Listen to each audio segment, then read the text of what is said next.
წარმოიდგინეთ ასეთი კადრი. 20 წლის გოგო, რომელიც ალექსანდროვის ბაღში ტირის და ბიჭი, რომელიც მას ამშვიდებს. თუ იმას გავითვალისწინებთ, რომ ეს სცენა 60-იანი წლების თბილისში თამაშდება, ადვილად დავიჯერებთ, რომ მელოდრამატული მასში არაფერია. სრული მხატვრული რეალობის შესაქმნელად ალბათ რომელიმე ფანჯრიდან გამომავალი ქსელის რადიოში აჟღერებული საბჭოთა ჰიმნის აკორდებიც უნდა წარმოვიდგინოთ.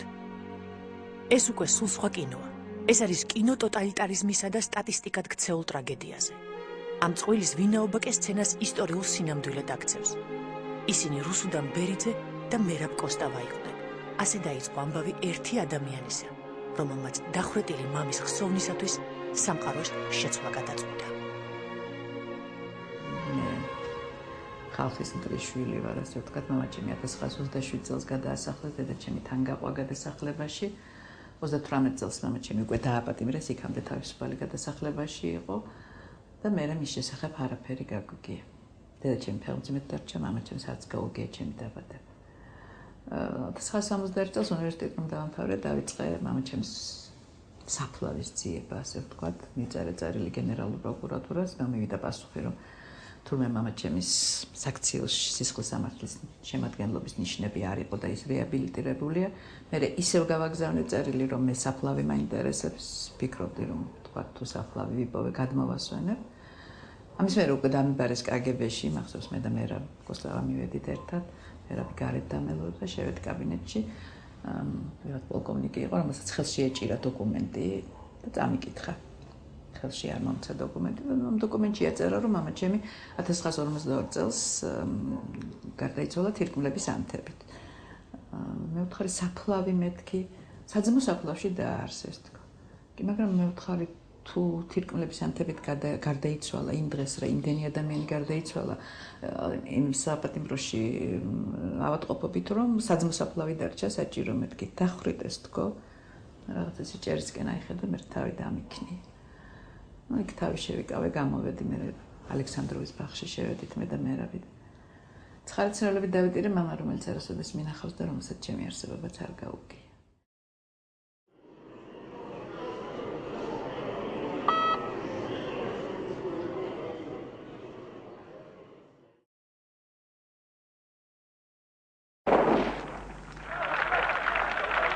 ზვიად გამსახურდიას ხელისუფლების დამხობის შემდეგ არსებობა შეწყვეტა უზენაესმა საბჭომ და ძალაუფლება სამხედრო საბჭომ აიღო ხელში.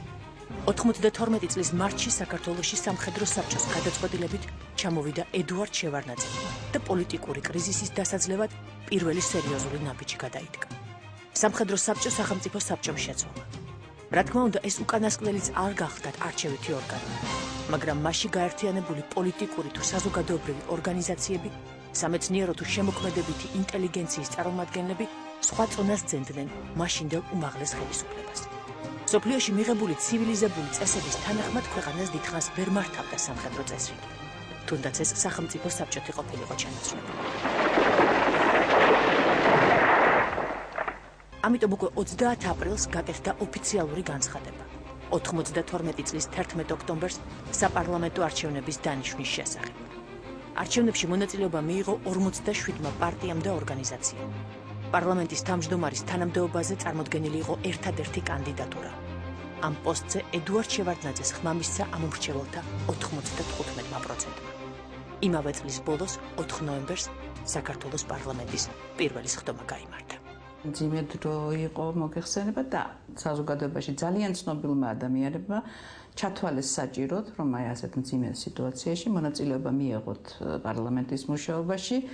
ამიტომ ისეთი ადამიანებიც კი, როგორც ბატონი თენგიზ აბულაძე, ბატონი ნიკო ჭავჭავაძე, ბატონი ლალი ჯავახიშვილი, ბატონი ჭაბუა ამირეჯიბი, ბატონი თენგიზ ბოაჩიძე, გიგა ლორთქიფანიძე, მოკლედ ადამიანები, რომლებიც პოლიტიკიდან საკმაოდ შორს იდგნენ, მაგრამ იმ სიტუაციაში ჩათვალეს, რომ ქვეყანა სჭირდებოდა მათი მონაწილეობა პოლიტიკურ ცხოვრებაში, ამ პარლამენტში მონაწილეობდა. ამიტომ შემადგენლობით დღეისთვის 1992 წლის პარლამენტი თითქმის ლეგენდარულია. ლეგენდარული პარლამენტის პირველი სხდომა ნიკო ჭავჭავაძემ გახსნა. აჟღერდა ჰიმნი. შემდეგ კი აფხაზეთში წინა დღეს დაღუპული პარლამენტარის ნუგზარ მიხანაშვილის ხსოვნას მიაგეს პატივი. იმავე დღეს აირჩიეს სპიკერი ვახტანგ გოგუაძე და სპიკერის ორი მოადგილე, ვახტანგ რჩეულიშვილი და რუსუდან ბერიძე, რომელიც პარლამენტში ბლოკი მშვიდობიდან მოვიდა. ასევე სცნეს 222 პარლამენტარის უფლება მოსილება, რომელთა შორის იყო 64 ინჟინერი, 30 ისტორიკოსი, 15 სოფლის მეურნეობის ინსტიტუტების კურსდამთავრებული, 28 ფილოლოგი, 24 სამართალმცოდნე, 26 ეკონომისტი, 20 ექიმი, 9 ფიზიკოსი, 9 თეატრისა და კინოს მოღვაწე, 10 მექანიკოს-მათემატიკოსი, 6 ჟურნალისტი, 8 ფილოსოფოს ფსიქოლოგი, 8 ბიოქიმიკოსი, 8 ზოოვეტერინარი, 4 მხატვარი. მე პირადად მაგალითად მათემატიკოსი ვარ განათლებით და აბსოლუტურად არანაირი მიმართება საკანონმდებლო და იურიდიულ საქმიანობასთან არ მქონია. რთული იყო თვითონ რეგლამენტის ჩამოყალიბება, რთული იყო პარლამენტთან მუშაობა, ძალიან ექსპრესიული და ძალიან ტემპერამენტიანი ხალხი იყო პარლამენტში. ძალიან რო გაჭირდებოდა საქმე, ბატონი ვახტანგ გოგუაძე იყო სპიკერი მაშინ. იცით და ბატონი ვახტანგი მეტყოდა ხა შენ დაჯექი მიკროფონთან, შენ წაიყვანე სხდომაო, იმიტომ რომ მაინც არსებობდა რაღაც ქართული ჯენტლმენური დამოკიდებულება ქალის მიმართ და რაღაცნაირად მეც მქონდა გამოცდილება აუდიტორიასთან მუშაობის წლების განმავლობაში ლექციებს ვკითხულობდი თბილისის სახელმწიფო უნივერსიტეტში, ამიტომ რაღაცნაირად მოთოკვას ვახერხებდი ხოლმე. მოთოკვა კი არც ისე ადვილი იყო. არა მარტო პარლამენტარები, არამედ მთელი ქვეყნის მოსახლეობა იყო ჩართული საყოველთაო პოლიტიკურ დებატებში, რომელიც საკმაოდ გაცდა პოლიტიკურის ჩარჩოებს და ყოფითსა და ყოველდღიური სფეროში გადაინაცვლა. ამ პოლიტიკურ დებატებზე იყო დამოკიდებული თავზე ჭერის, ლუკმაპურის, საარსებოდ აუცილებელი პირობების ქონა ან არ ქონა, სადაო ტერიტორიების და მეტის მთელი ქვეყნის არსებობის საკითხი. ყოველ შემთხვევაში მაშინდელ საქართველოში თითოეულ ადამიანს ძალიან უნდოდა დაეჯერებინა, რომ მის ხმას, აზრს, პოზიციას, ყველაფერს ამას გადამწყვეტი უმნიშვნელოვანესი როლი ენიჭებოდა. პარლამენტის სხდომებს, რომლებიც ტელევიზიის გარდა რადიოთიც გადაიცემოდა, 100%-იანი რეიტინგი ჰქონდა. ამ რეალიტი შოუს მონაწილეებს კი მსმენელი ხმითაც ცნობდა. როდესაც ვითარება მეტისმეტად დაიძაბებოდა, ალბათ ეგზალტირებულობით განთქმული ფეხბურთის ფანებიც კი ვერ შეედრებოდნენ მაშინდელი ქართული პარლამენტის ამა თუ იმ ფრთის გააფთრებულ მომხრეებს. როდესაც მახსოვს კვირაია დაამტკიცა შინაგან საქმეთა მინისტრად, მაშინ ზეიკიძე შემოვარდა შეიარაღებული ხალხით და ესეთი კადრიც არის ბატონი ედუარდ შევარდნაძე შუაში იქეთ მე ვდგევარ რატომღაც ამაში და ეს აზვირთებული მასა შეიარაღებული ადამიანების და უნდა გითხრათ რომ მაშინ ყველაზე კარგად შევარდნაძე დაიცვა ოპოზიციამ, რომელიც ყოველდღე არ იცი რას ეუბნებოდა მას. იმიტომ რომ როდესაც მიდგა დაცვაზე საქმე, გადავარდნენ სწორედ ოპოზიციის წევრები და რაღაცნაირად განიმუხტა ეს სიტუაცია. პარლამენტში, სადაც ქცევის თავისუფლება იყო დაკანონებული, სიტყვაზე ვიღა შეგედავებოდა. ჭრელი პარლამენტი ჭრელი აზრებით ივსებოდა. ერთ დარბაზში 200 ადამიანი ლამის ერთდროულად წყვეტდა საით უნდა წავსულიყავით, უფრო დასავლეთით თუ უფრო ჩრდილოეთით. ქვეყანას გადარჩენის რაიმე გეგმა უნდა შეემუშავებინა, თუ მხოლოდ იზღა დაგვრჩენოდა გმირულად დავცემულიყავით ბრძოლის ველზე. ფაქტიურად ყველა თაობის აზრი იყო ხოლმე გათვალისწინებული, როდესაც პარლამენტის სხდომა მიმდინარეობდა. რა თქმა უნდა, ყველა აზრის მოწინააღმდეგე გამოჩნდებოდა ხოლმე, მაგრამ ყველას ჰქონდა საშუალება თავისი აზრი გამოეთქვა და ეს ალბათ ძალიან მნიშვნელოვანი იყო, რატომ თქვი, რომ ეს პარლამენტი პოლიტიკური გადაწყვეტილების შედეგი იყო, თქო. იმდენად უკვე სისხლში იყო გამჯდარი ეს მიტინგები, დემონსტრაციები და ასე შემდეგ, რომ ეს ხალხი რომ გარეთ დარჩენილიყო, ისედაც მძიმე მდგომარეობაში მყოფ ქვეყანას კიდევ მიტინგების და დემონსტრაციების ტალღა წალეკავდა. და აქ იყო ტრიბუნა, სადაც ყველას ჰქონდა თავისი აზრის გამოთქმის საშუალება. ყოფილ იმელის შენობაში მაშინდელ პარლამენტში განგებ თუ შემთხვევითობის წყალობით შემდეგი იერარქიით იყო ოთახები განლაგებული. მეოთხე სართულზე გახლდათ ედუარდ შევარდნაძის კაბინეტი, მეორეზე ვახტანგ გოგუაძისა. რუსუდან ბერიძის სამუშაო ოთახი პირველზე მდებარეობდა. მესამე სართულზე იყო ჯაბა იოსელიანის რეზიდენცია. მაშინ ასე მოიხსენიებდნენ მას კულუარებში. ბევრი რამ ხდებოდა იმ შენობაში ისეთი, რაც არ უნდა მომხდარიყო. მე ჯაბა იოსელიანის და მისი ხედრიონის მიმართ ორგვარი დამოკიდებულება მაქვს.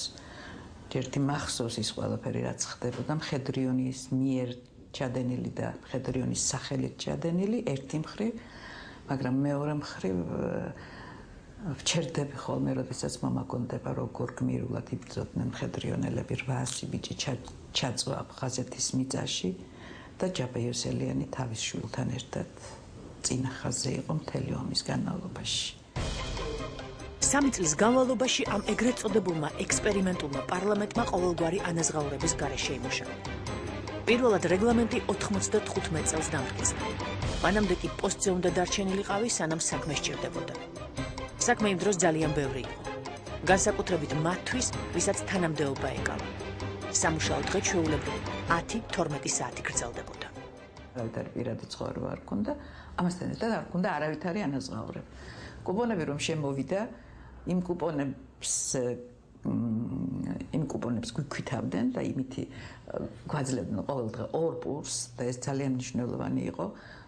იმიტომ რომ მაგალითად მეზობლებს ვაძლევდი 2 პური, რა თქმა უნდა, არაფერში არ მჭირდებოდა და ზოგი ოჯახს ინახავდა იმ 2 პურით და პურზე ესეთი რიგები იყო, რომ ღამისან საათზე დგებოდა ხალხი რომ და ჩვენ ამას ვერ მოვახერხებდით და მერე მოგვცეს ბენზინი, თვეში 200 ლიტრი და ეს იყო ძალიან დიდი შეღავათი ყველასთვის, იმიტომ რომ ტრანსპორტი ქალაქში არ მუშაობდა, პარლამენტის ხდომაზე ფეხით მოსვლა შეუძლებელი იყო და მერე კიდე სადღაც ღამის 12 საათზე ფეხით წასვლა იმ სიტუაციაში, როდესაც მანქანაში რო ჩაჯდებოდი სახლში ცოცხალი მიხვიდოდი თუ არ მიხვიდოდი, კითხვის ქვეშ იდგა. უმაღლესი საკანონმდებლო ორგანო 3 წლის განმავლობაში თავისი გამოგონილი მოდელით არსებობდა. მას სათავეში ედგა საერთო სახალხო კენჭისყრით არჩეული პარლამენტის თავმჯდომარე, რომელიც პარლამენტმა სახელმწიფოს მეთაურად დაამტკიცა. კონსტიტუციის მაგივრობას კი წევდა კანონის სახელმწიფო ხელისუფლების შესახებ, რომელიც ისევე ნაჩქარევად და გადაუდებელი აუცილებლობის გამო იქნა შექმნილი, როგორც ვთქვათ, ეროვნული ვალუტის შემცვლელი კუპონი თავის დროზე. საკანონმდებლო ბაზა ხომ საერთოდ არ არსებობდა, აღარ არსებობდა საბჭოთა კავშირი, აღარ არსებობდა საბჭოთა საქართველო და ქვეყანა ცხოვრობდა იმ ქვეყნების კანონმდებლობით, რომლებიც არ არსებობდა. თუმცა უკვე ის ფაქტი, რომ საბჭოთა რესპუბლიკა არარსებულ ქვეყნად იქცა ხალხის მტრის შვილისათვის, ისევე როგორც ახლად გათავისუფლებული ქვეყნის მოქალაქეთა უმრავლესობისათვის ოპტიმიზმის საფუძველს იძლეოდა. ოპტიმიზმისა, რომელიც მაშინ არარსებულიდან, ქაოსიდან ახალი წესრიგის შექმნის იმპულსი იძლეოდა. ამ კანონში სახელმწიფო ხელისუფლების შესახებ უკვე იდო დიდი სიკეთე და ის, რაც ქვეტექსტში იკითხებოდა, ერთგვარი დაპირება იყო, რომ ოდესღაც საქართველოშიც იქნებოდა კანონმდებლობა ცივილიზებული დასავლეთის მსგავსად. ამ პარლამენტმა პირველ ყოვლისა რატიფიკაცია გაუკეთა ადამიანის უფლებათა დოკუმენტებს. ეხლა იმ დროისთვის ამ დოკუმენტების რატიფიცირება ერთი თვალსაზრისით რო შევხედოთ, ცოტა ღიმილის მომგვრელია, იმიტომ რომ რომელი ადამიანის უფლებების დაცვაზე იყო ლაპარაკი და აი ეს კანონი სახელმწიფო ხელისუფლების შესახებ, ამაზე მე ვისაუბრებ. ეს კანონი ხელისუფლების შესახებ ადამიანის უფლებათა თავს არ შეიცადეს, კუდმოგრეჭილი კანონი იყო ფაქტიურად. ადამიანის უფლებათა თავი არ იყო შიგ, სასამართლო ხელისუფლების თავი არ იყო შიგ. ახლა წარმოიდგინეთ.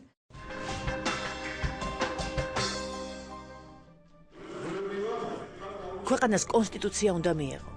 პირველი, ვინც კონსტიტუციის შექმნის ინიციატივით ყველაზე ხმამაღლა გამოვიდა, იმპულსურობით ცნობილი ირაკლი წერეთელი გახლდათ.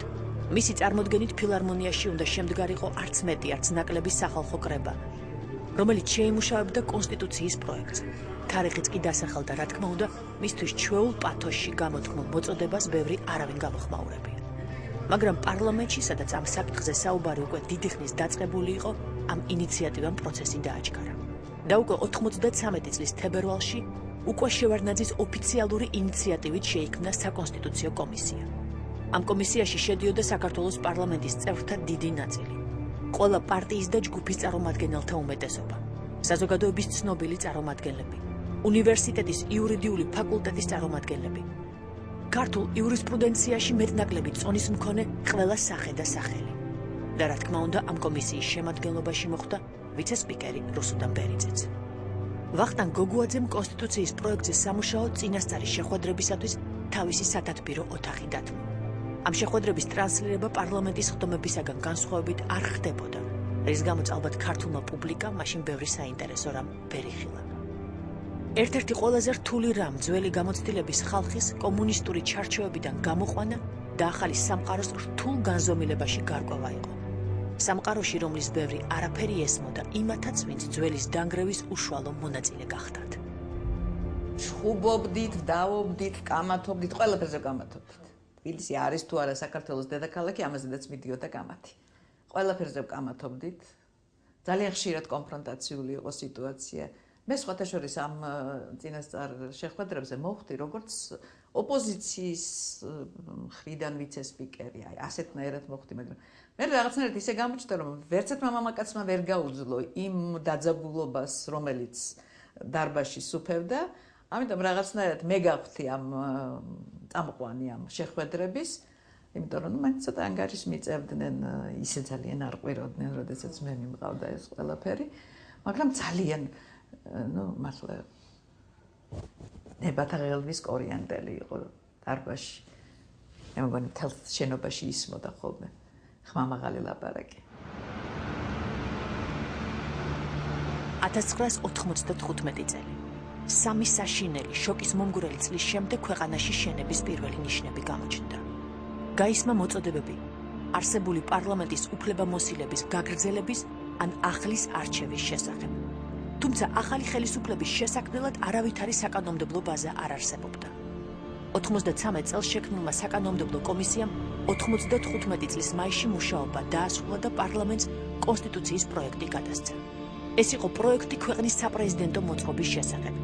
ისევ დაიწყო სხდომები, თათბირები და ღამისთევები. პროცესი ძალიან ნელა მიდიოდა. ხშირად მეუფლებოდა სასწარკვეთილება, რომ საერთოდ არაფერი არ გამოვა. იყო ეჭვები, იყო ურთიერთბრალდებები, რომ ვიღაცას დიქტატურა უნდა, ვიღაცას განუსაზღვრელი ძალაუფლება უნდა. თვითონ ადამიანს ჯეროდა, რომ მან ან მისმა პარტიამ იცის მხოლოდ რა სჭირდება ქვეყანას.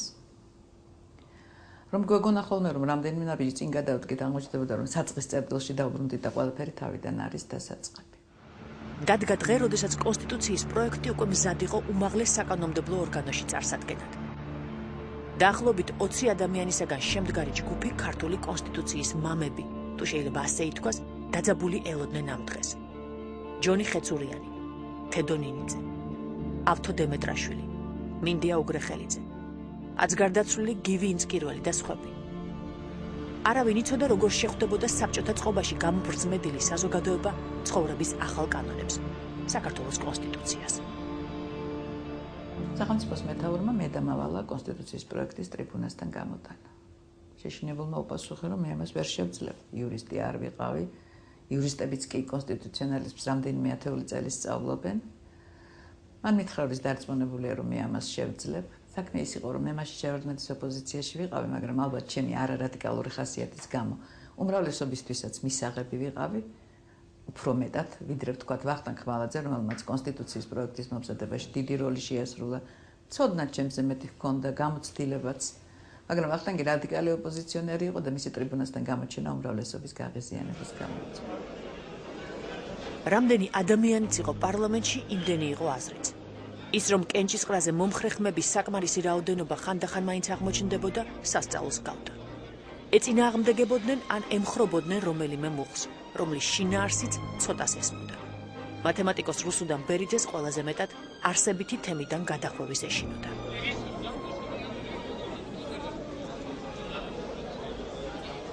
ერთხელ მახსოვს ბატონ დროინილი პარტელიანი მივიდა მიკროფონთან და სამი წინადადება შემოიტანა.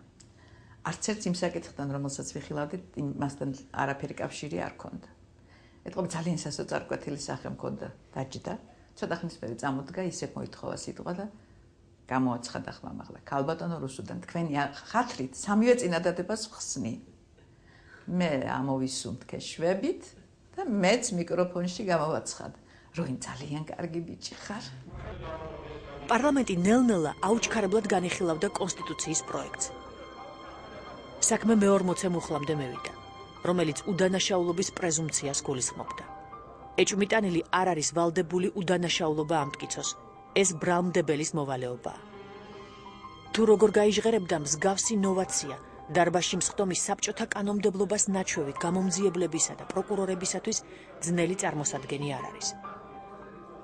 რუსუდან ბერიძემ გადაწყვიტა პროფესიით იურისტი და შესაბამისად საკითხში მასზე მეტად კომპეტენტური თედო ნინიძისათვის გადაებარებინა ამ რთული მუხლის წარდგენა.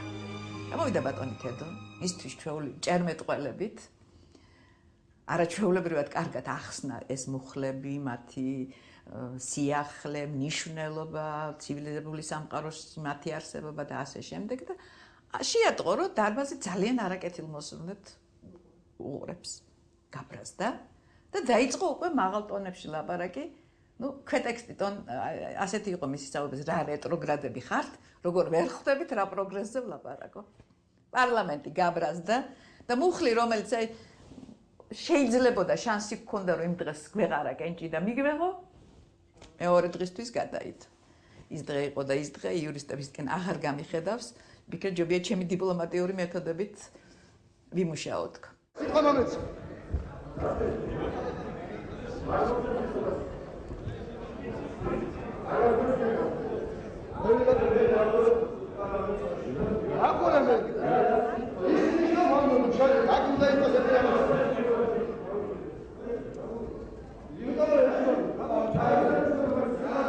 გალური დიპლომატია და სიმშვიდე ვიცე-სპიკერის ერთადერთი, მაგრამ ყველაზე ძლიერი იარაღი იყო მძაფრი ვნებათაღელვის დროს, რომელიც სხვადასხვა მუხლის განხილვისას სხვადასხვა ძალით იფეთქებდა ხოლმე.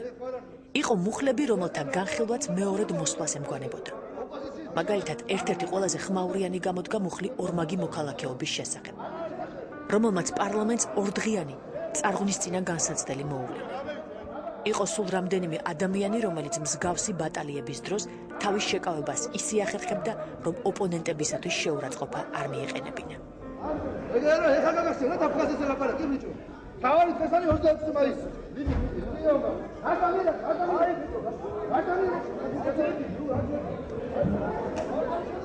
ყველაზე მძიმე იყო, რა თქმა უნდა, თვითონ საპრეზიდენტო მართვის მიღება.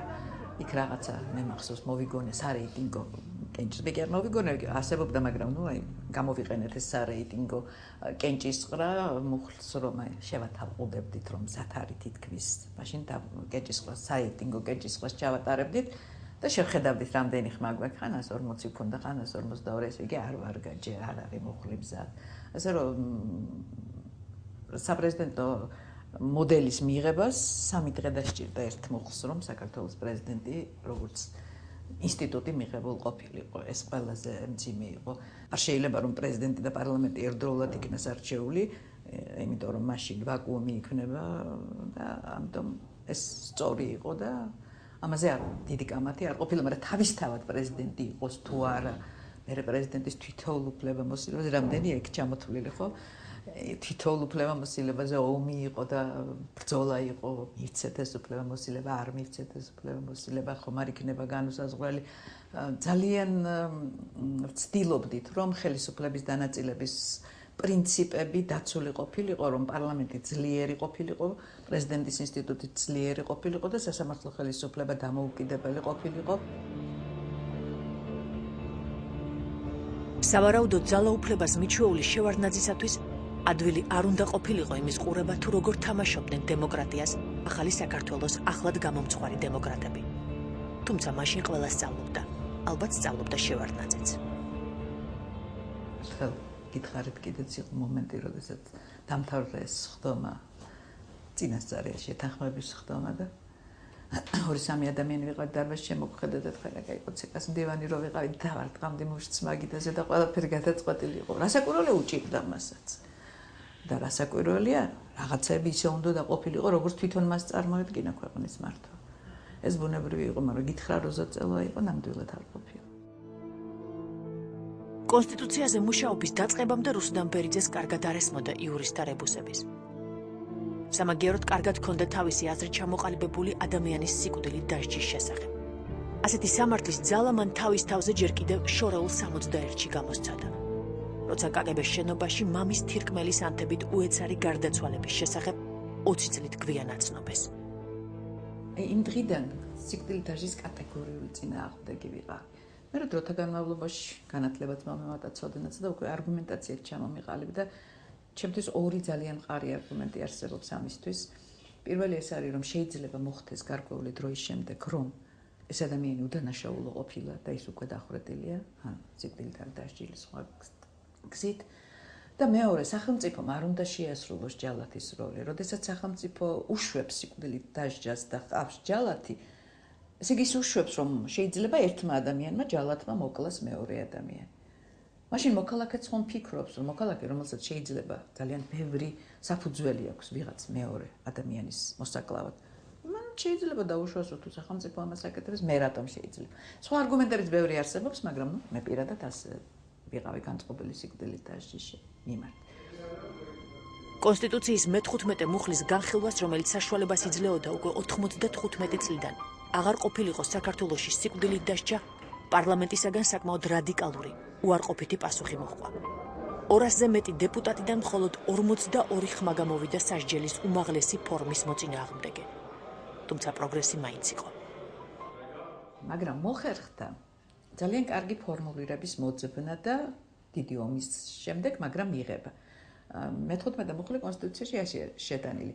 სასჯელის განსაკუთრებული ღონისძიება სიკვდილით დასჯა, მერე მძიმე, მის სრულ გაუქმებამდე, ჩანართი არის ასეთი, შეიძლება მიესაჯოს ამისთვის.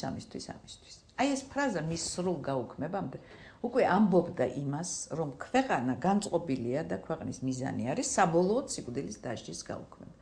ამიტომ შემდგომში უკვე სიკვდილის დასჯის გაუქმებას აღარ სჭირდებოდა კონსტიტუციაში ცვლილების შეტანა. ამ კონსტიტუციაში თავისუფლების ფანჯარასავი დატანებულმა შესაძლებლობამ მოგვიანებით მოქმედების საშუალება მისცა. მაშინ უკვე დროც იცვლებოდა. ქვეყანამ გეზი ევროსაბჭოში შესვლაზე აიღო. 1996 წელს გამოცხადდა მორატორიუმი სიკვდილით დასჯის განხორციელებაზე. 1997 წელს რუსუდან ბერიძე ეროვნული უშიშროების საბჭოს მდივნის მოადგილედ დაინიშნა ადამიანთა უფლებების დაცვის საკითხებში. ამ დროისათვის სარდაფის ტიპის საკანში არაადამიანურ პირობებში 54 სიკვდილმისჯილი ელნდა განაჩენის აღსრულებას.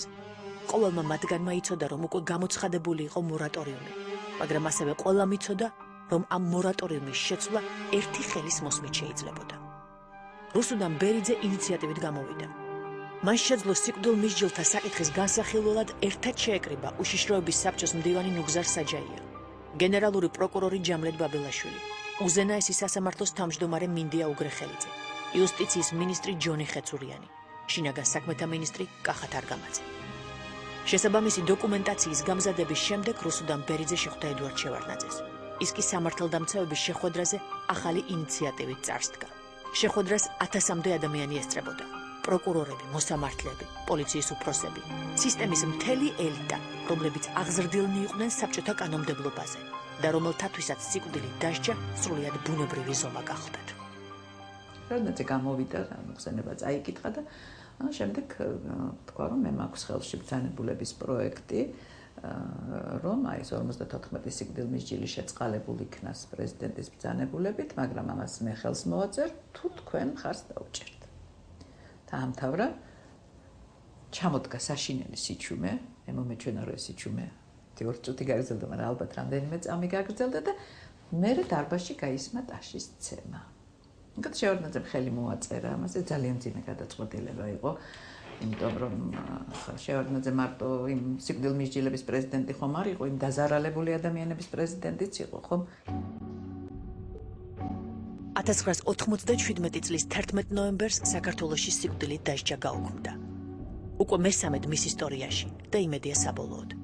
პირველად ეს მოხდა თამარის ეპოქაში, მეორედ 21 წლის ხანმოკლე დამოუკიდებლობის დროს. ჩვენ კი დაუბრუნდეთ 95 წელს, როდესაც კონსტიტუციის შემქმნელებმა კიდევ ერთი დიდი საქმე გააკეთეს. შემოიღეს სახალხო დამცველისა და საკონსტიტუციო სასამართლოს ინსტიტუტი.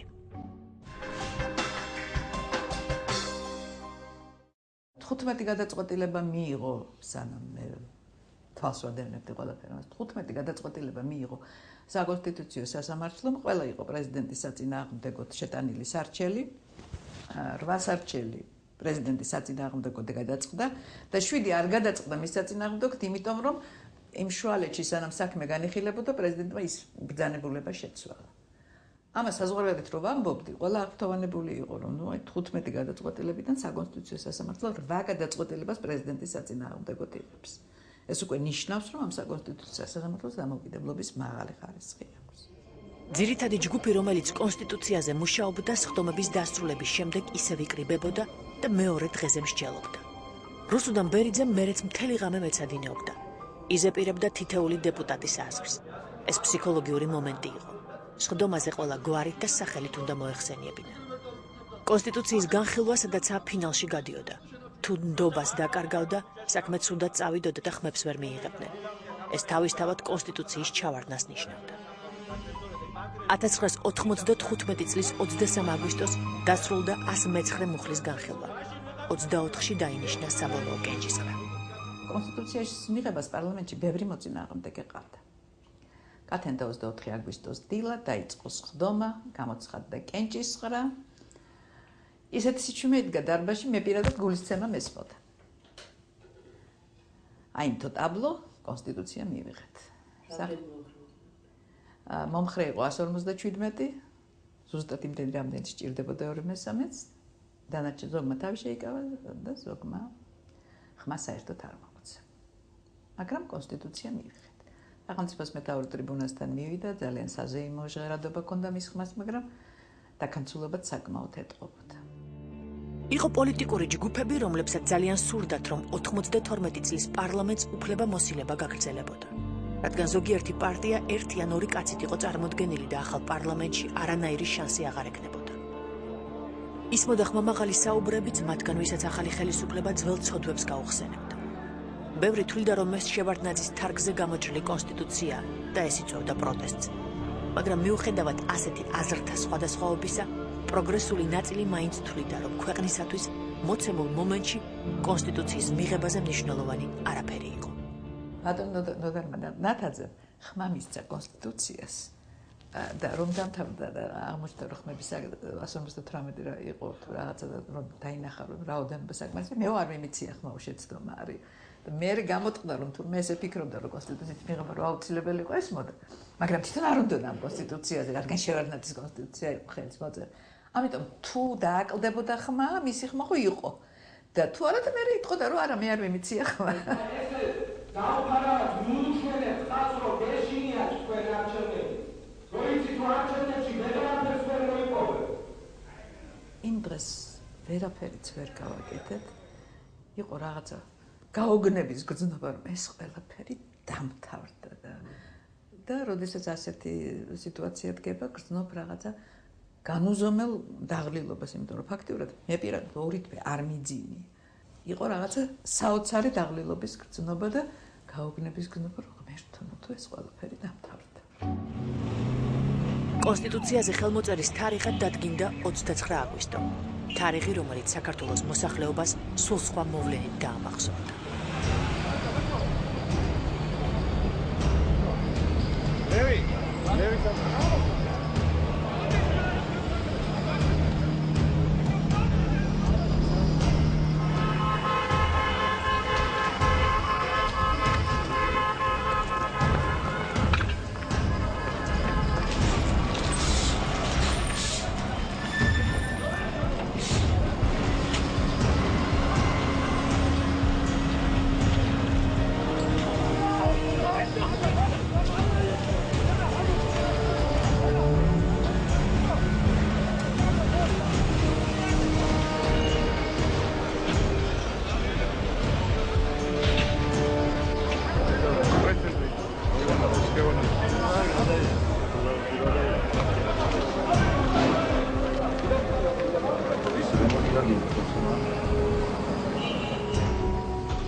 კონსტიტუციის მიღების კულმინაცია, რომელიც ტრაგედიად იყო ჩაფიქრებული, საბედნიეროდ ტრაგედია არ შედგა.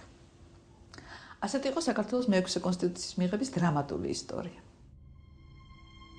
1995 წლის ნოემბერში საქართველოს პარლამენტმა წყალობა მოიღო და მშვიდობიანად გადასცა ხელისუფლება ახალი კონსტიტუციის საფუძველზე არჩეულ პარლამენტს. ფაქტიურად ეს კონსტიტუცია უმრავლესობის და ოპოზიციის შეთანხმების შედეგად იქნა მიღებული, რაც ფაქტიურად საზოგადოებრივი თანხმობის გარკვეულ დონეზეც მიუთითებდა. არაფერი ისე არ განაწყობს უმრავლესობას კომპრომისისთვის, როგორც სერიოზული გადაწყვეტილების მიღების დროს საჭირო ხმების მოგროვების აუცილებლობა. დრომ წარმოაჩინა ახალი სახელმწიფოს კონსტიტუციის ნაკლიც და ღირსებაც.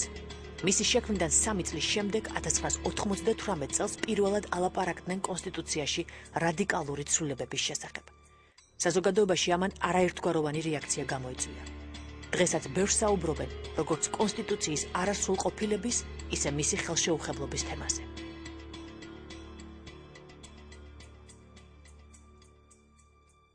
ჩემთვის ამერიკული ცხოვრების წესში ბევრი რამ სრულიად მიუღებელი, მაგრამ არის ორი რამ, რაც ძალიან მომწონს. 10 წლის წინაც ამერიკის სახელმწიფო არქივის შენობაში დავესწარი ძალიან საინტერესო ცერემონიალს. იქ ყოველდღე დილის 10 საათზე შახტიდან სპეციალური მოწყობილობით ამოდის ამერიკის შეერთებული შტატების კონსტიტუციის პირველი ეგზემპლარი. დროთა დინებით გაცრეცილი, გაყვითლებული, მისი შემქმნელების ხელმოწერები. ამერიკელები მოწიწებით მიეახლებიან თავის კონსტიტუციას, აქ ტარდება ფიცის მიღების საზეიმო ცერემონიალები. ამერიკელებისთვის კონსტიტუცია პატივისცემის უპირველესი საგანია. ეს პირველი, რაც ძალიან მომწონს. მეორე ეს არის ყოფილი პრეზიდენტების მიმართ პატივისცემა. მათი გამარჯვებებით და დამარცხებებით, მათი შეცდომებით და წარმატებებით. საქართველოს კონსტიტუცია. საქართველოს მოქალაქენი, რომელთა ურყევინებაა დაამკვიდრონ დემოკრატიული, საზოგადოებრივი წესწყობილება, ეკონომიკური თავისუფლება, სოციალური და სამართლებრივი სახელმწიფო. უზრუნველყონ ადამიანის საყოველთაოდ აღიარებული უფლებანი და თავისუფლებანი. განამტკიცონ სახელმწიფოებრივი დამოუკიდებლობა და სხვა ხალხებთან მშვიდობიანი ურთიერთობა, ეყრდნობიან რა ქართველი ერის მრავალსაუკუნოვანი სახელმწიფოებრიობის ტრადიციებსა და საქართველოს 1921 წლის კონსტიტუციის ძირითად პრინციპებს საქვეყნოდ აცხადებენ ამ კონსტიტუციას. თავი პირველი, მუხლი პირველი. საქართველო არის დამოუკიდებელი, ერთიანი და განუყოფელი სახელმწიფო. საქართველოს სახელმწიფოს პოლიტიკური წყობილების ფორმა არის დემოკრატიული რესპუბლიკა. საქართველოს სახელმწიფოს სახელწოდებაა საქართველო. ჩემი აზრით ერის ისტორია თაობათა სწორი და არასწორი მოღვაწეობის ჯაჭვია. და ამ ჯაჭვის გაწყვეტის მცდელობა ყოველთვის დამარცხებისთვის არის განწირული. ილია ჭავჭავაძის საპროგრამო ლექსს ქართulis დედას გაგახსენებთ, რომ წამწყარებული აქვს ლეიბნიცის სიტყვები. არც მოყოშობილი წარსულისაგან არის მშობელი მომავალის. ილია ჭავჭავაძე მიცოდა, რას წერთ.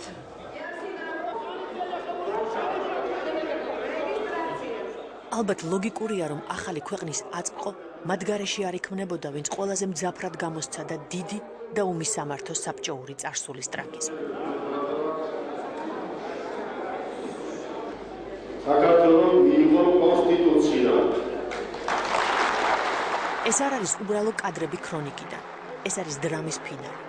ამბავი ერთი ადამიანისა, რომლის ოჯახის 3 თაობა შეიწირა ტოტალიტარიზმის უზარმაზარმა მანქანამ, რომელიც მთელი ცხოვრება ებრძოდა მას და რომელმაც კონსტიტუციაზე საკუთარი ხელმოწერით დაამარცხა იგი.